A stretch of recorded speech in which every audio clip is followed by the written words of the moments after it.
হরে কৃষ্ণ কৃষ্ণ কৃষ্ণ হরে হরে। ঠাকুরের নাম নিয়েই ভিডিওটা শুরু করছি। আমাদের গ্রামে দোল পূর্ণিমার 3-4 দিন পর থেকেই অষ্টম প্রহর মহা হরিনাম সংকীর্তন অনুষ্ঠান শুরু হয়। আর আমরা সমস্ত গ্রামবাসীরা এই অনুষ্ঠানে মিলেমিশে একসাথে ভালোবেসে যোগদান করি এবং আমাদের যারা আত্মীয়স্বজন আছে তাদেরও এই অনুষ্ঠানে আসার জন্য আমন্ত্রণ জানানো হয়। তো 3-4 দিন ধরে এই অনুষ্ঠানের আয়োজন করা হয়। প্রথম দিন সন্ধেবেলা ভগবত পাঠ ও অধিবাস হয়, আর দিনের বেলা আমরা সবাই মিলে বেরোই পরিক্রমাতে। ঠাকুর আনতে যাওয়া হয় গ্রামের 2-3টে বাড়ি ঘুরে, তারপর যাওয়া হয় গ্রাম থেকেই বেশ খানিকটা দূরে এক মন্দিরে, হাঁটা পথেই। তো আমি মানু আর পাপান মিলে বেরিয়ে পড়েছিলাম।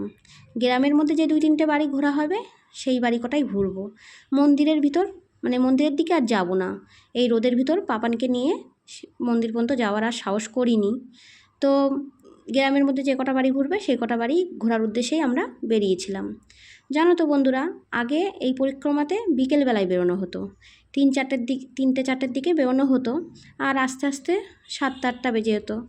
আর রং মেখে এসে সেই সময় আবার স্নান করতে হতো, আর আস্তে আস্তে অনেকটাই দেরি হয়ে যেত বলে তারপরে সে অনুষ্ঠান শুরু করতেও অনেকটা লেট হয়ে যেত।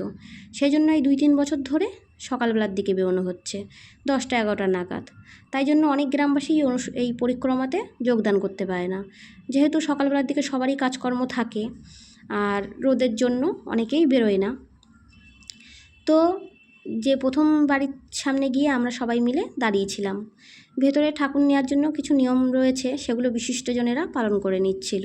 আর এখানে একটু আবির খেলা আর ঠাকুরের গানে নাচও হচ্ছিল। তো জানো তো, এই অনুষ্ঠানটা আমাদের এখানে 3-4 দিন ধরে হয়, আর প্রতিদিনই কোনো না কোনো অনুষ্ঠান হয়। প্রথম দিন তো ভাগবত পাঠ অধিবাস হয়, দ্বিতীয় দিন সারাদিনই নাম সংকীর্তন, ঠাকুরের নাম গান করা হয়, তৃতীয় দিন হয় পদাবলী কীর্তন, আর চতুর্থ দিন বাউল গান অনুষ্ঠিত হয়। আর নরনারায়ণ সেবারও ব্যবস্থা রয়েছে প্রতিদিনের। তো বেশ বড় করেই আমাদের এই হরিনাম সংকীর্তন অনুষ্ঠান শুরু হয়। 2-3টে গ্রামের লোক একসাথে এক জায়গায় সমাগম হয়, তো প্রচুর লোকজন হয়। আর যেহেতু আমাদের এখানে জায়গাটাও খুব বড়, বিশাল বড় মাঠে এই হরিনামটা প্যান্ডেল করা হয়, হরিনাম অনুষ্ঠিত হয়, সেজন্য লোকজনও প্রচুর হয়। তো আমরা এরপর ঠাকুর নিয়ে রওনা হয়েছিলাম। দ্বিতীয় বাড়ির থেকে নেওয়া হয়েছিল গণ্যিতাইকে। তো ভক্তি সহকারে আমরা ঠাকুর নিয়ে ঠাকুরের নাম গান করতে করতে সবাই রওনা হচ্ছিলাম। এরপর ঠাকুর নিয়ে যাওয়া হবে কুঞ্জঘরের দিকে। সেখানেও ঠাকুরের জন্য কিছু নিয়ম রয়েছে, সেগুলোই সবাই মিলে পালন করে তারপর সবাই মিলে যাবে মন্দিরের উদ্দেশ্যে। তো আমরা হেঁটে ওই কুঞ্জঘর পর্যন্ত এসেছিলাম। তারপর আরও যারা যাওয়ার তারা মন্দিরের জন্য রওনা হয়েছিল। আমি মানু পাপান আর যাইনি, রোদের ভিতর পাপানকে নিয়ে যাওয়ার আর সাহস হয়নি। যেতে ইচ্ছা হয়েছিল কিন্তু যাওয়ার সাহস হয়নি। মানু যাবে বলছিল, তা আমি যাইনি বলে ও আর যায়নি।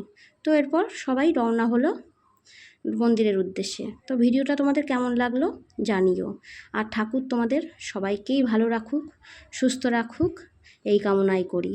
হরে কৃষ্ণ কৃষ্ণ কৃষ্ণ হরে হরে।